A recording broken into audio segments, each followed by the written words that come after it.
DPRD Sumsel melaksanakan rapat paripurna dengan agenda penyerahan laporan hasil pemeriksaan BPK RI perwakilan Sumsel atas laporan keuangan Pemprov Sumsel tahun anggaran 2019 yang dihadiri oleh Gubernur Sumsel Herman Deru.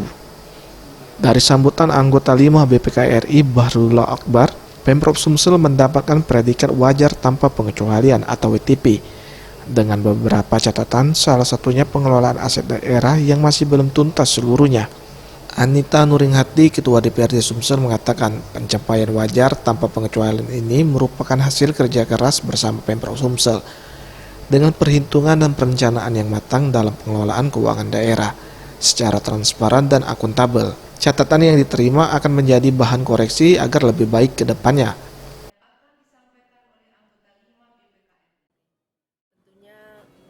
Diberikannya opini WTP bukan suatu kebanggaan yang hanya sampai di situ, tetapi kami berharap bahwa opini WTP ini harus betul-betul diimplementasikan di dalam pengelolaan keuangan negara di APBD, terutama APBD ini, untuk dalam perencanaan maupun penyelesaiannya lebih transparansi.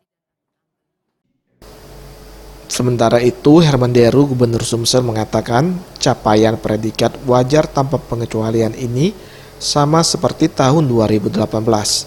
Catatan pengelolaan aset daerah akan segera dilakukan pengecekan dan pendataan ulang secara menyeluruh, sehingga temuan yang didapatkan dapat segera ditindaklanjuti.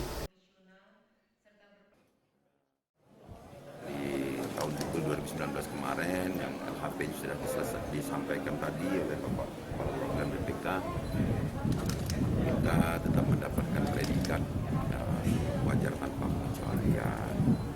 Namun demikian, tentu ini masih jauh dari sempurna pasti, karena masih juga ada yang harus kita tingkatkan lagi. Misal seperti aset tadi kan, bahwa aset kita karena ini provinsi ini sudah terbentuk lebih dari setengah abad, itu kita harus runtun juga, dan ini butuh waktu, butuh keseriusan untuk kita membenahi aset ini, karena ini berkaitan dengan kekayaan provinsi ini.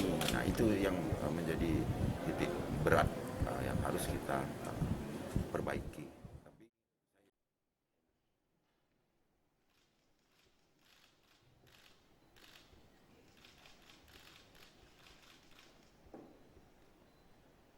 Dilanjutkan penyerahan laporan hasil pemeriksaan atas laporan keuangan pemerintah Provinsi Salsel tahun anggaran 2019. Tim Liputan Sriwijaya TV.